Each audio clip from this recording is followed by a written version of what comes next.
Assalamualaikum warahmatullahi wabarakatuh. Yang terhormat Bapak Doni Montriano selaku dosen pengampu Statistika 1.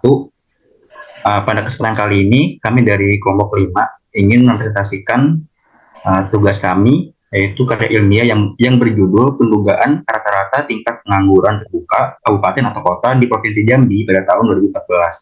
Sebelumnya izinkan saya untuk memperkenalkan diri terlebih dahulu. Saya Aditya Yudhistira Gerawan dengan NIM 210312067, dan rekan saya Muhammad Raka Zalafa dengan NIM 22103124041.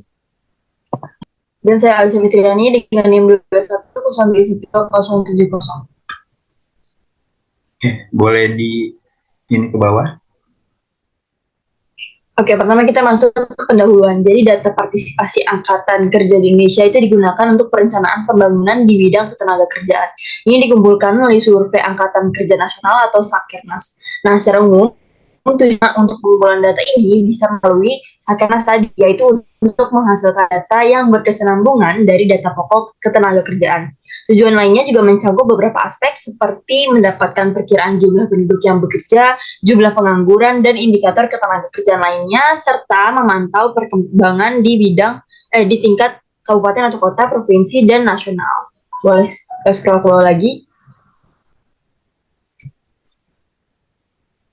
Oke, penelitian ini melakukan pendugaan area kecil dengan menggunakan model zero integral untuk menduga tingkat pengangguran terbuka atau TPT tingkat kabupaten atau kota pada periode Agustus 2016 di Provinsi Jambi yang diambil dari data BPS atau Badan Pusat Statistik. Nah, di sini ada tabel TPT-nya kabupaten atau kota di Provinsi Jambi tahun 2012 sampai 2012 sampai 2017. Dan di sini ada kota-kotanya seperti Kota Kerinci, Merangin, Batanghari, dan lain-lainnya di tahun 2012, 13, 14, 15. Kalau di sini 16 nggak ada, dan 2017.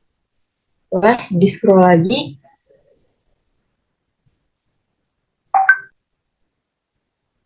Oke, pada tabel di atas tadi itu dijelaskan tingkat pengangguran terbuka atau TPT Provinsi Jambi dilihat lebih rinci di tiap kabupaten atau kota. Dari tahun 2012 sampai 2017 itu terlihat bahwa TPT di kabupaten atau kota di Provinsi Jambi tersebut mengalami fluktuasi gitu ya, naik turun. Nah, BPS ini selalu mengeluarkan publikasi TPT setiap tahunnya berdasarkan hasil Sakernas yang dilaksanakan pada bulan Agustus kecuali pada tahun 2016.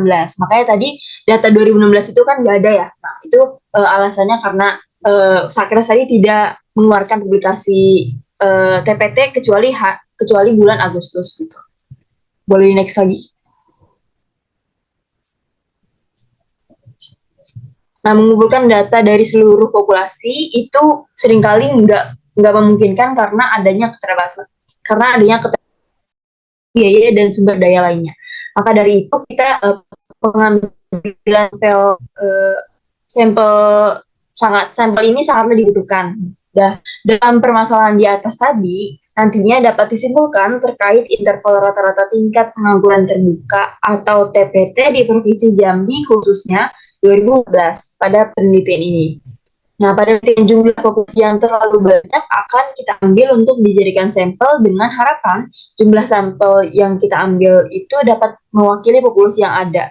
Untuk menentukan ukuran sampel bisa menggunakan rumus Lopin. Pada kali ini kita menggunakan rumus Lopin yaitu N sama dengan N besar per 1 plus N kali E kuadrat, di mana N kecil yaitu ukuran sampel, N besar itu populasi, dan E kuadrat itu persentase kesalahan pengambilan sampel yang masih diinginkan. Gitu.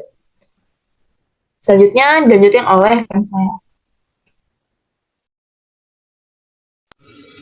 Oke, masuk ke pembahasan. Yang pertama kita melakukan yang namanya penentuan sampel. Dalam penentuan sampel ini kan menggunakan teknik Lopin dengan margin error sebesar 5%.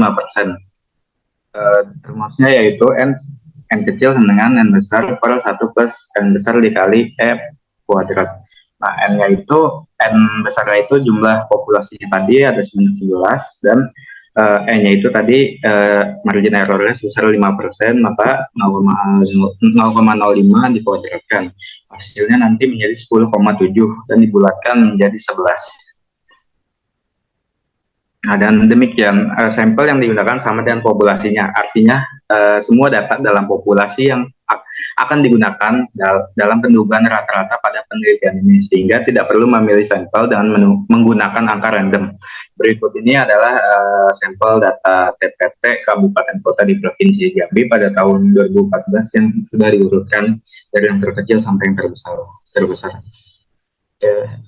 Bisa dilihat di tabel ini, mulai dari yang terkecil itu Tanjung Jabung Barat sebesar 1,34% dan yang terbesar itu Kota Sungai Penuh dengan 10,81%. Nah, dari tabel tersebut kita dapat mencari beberapa informasi mengenai rata-rata, ragam, simpangan baku, nilai tengah, kemudian data yang paling banyak muncul, kemudian nilai terbesar dan nilai terkecilnya. Nah, untuk mencari rata-rata atau mean dari populasi tersebut, kita menggunakan rumus sigma xi dibagi dengan n, yang mana sigma xi itu merupakan penjumlahan dari data-data populasi yang ada, dan n itu merupakan jumlah populasinya, sehingga didapat hasilnya rata-rata sebesar 5,03. Kemudian mediannya kita dapatkan dari data tabel tersebut sebesar 4,36. Kemudian modusnya tidak ada karena setiap data masing-masing hanya muncul satu kali. Kemudian nilai maksimumnya terdapat tadi di Kota Sungai Penuh sebesar 10,81 dan terkecilnya di Kabupaten Tanjung Jabung Barat sebesar 1,34%. Kemudian untuk mencari variansia kita menggunakan rumus sigma dalam kurung XI dikurangin rata-rata tadi yang udah kita cari, rata-rata populasi ini, kemudian dikuadratkan, kemudian dibagi dengan M, sehingga kita hitung hasilnya menghasilkan angka sebesar 8,65.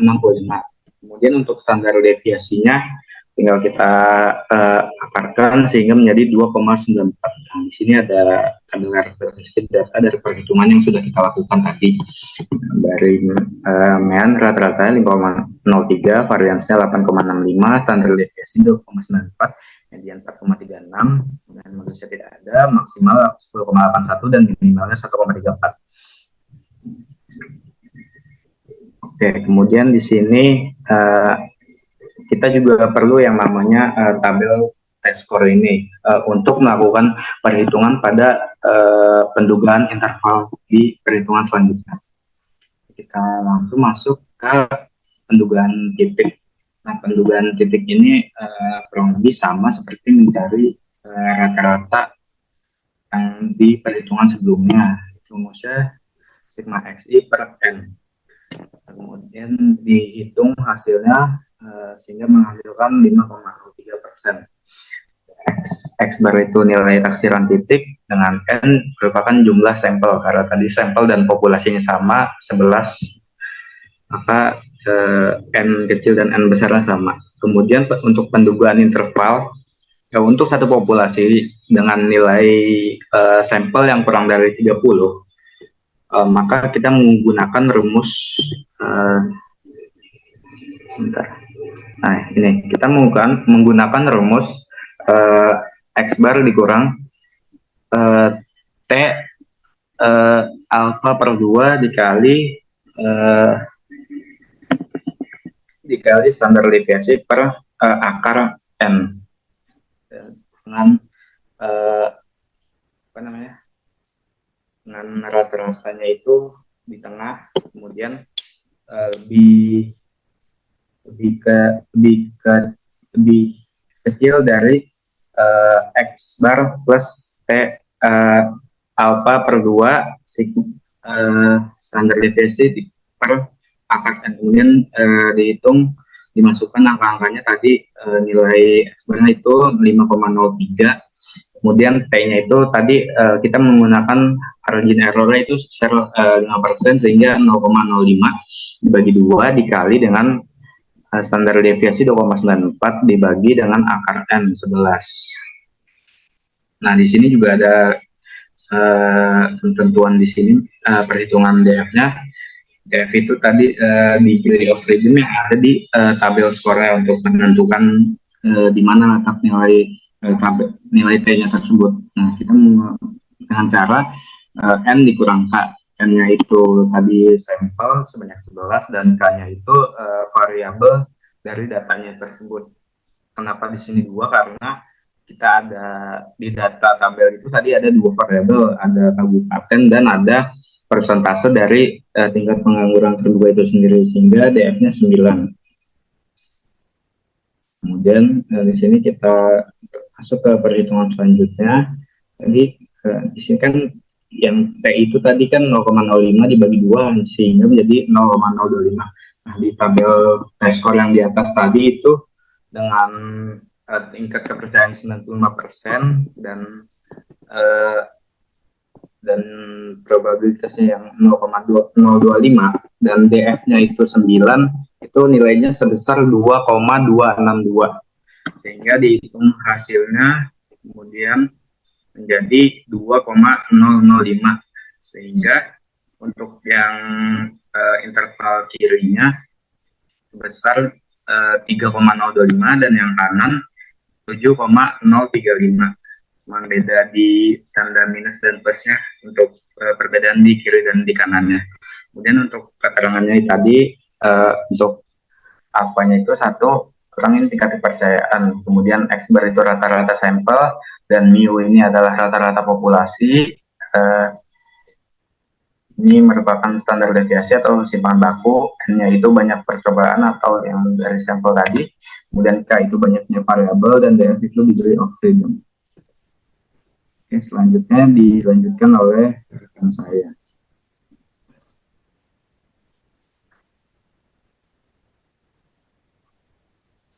Oke, yang selanjutnya masuk ke kesimpulan. Berdasarkan analisis data yang telah dilakukan dalam penelitian, ditemukan bahwa rata-rata tingkat pengangguran terbuka di Provinsi Jambi pada tahun 2014 itu adalah sebesar 5,03%. Selain itu diperoleh pula nilai varian sebesar 8,65 dan standar deviasi sebesar 2,94. Kota Sungai Penuh memiliki tingkat pengangguran terbuka tertinggi yaitu sebesar 10,87%, sedangkan yang di tingkat pengangguran terbuka yang terendah itu terdapat di Kabupaten Tanjung Jabung Barat dengan persentase sebesar 1,34%.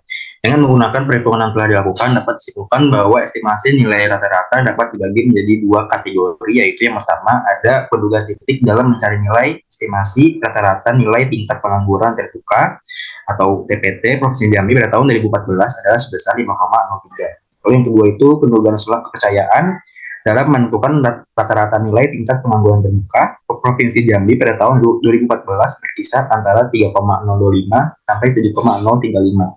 Hal ini memungkinkan rata-rata nilai yang bervariasi dan diduga berada dalam rentang tersebut. Boleh di-scroll lagi ke bawah.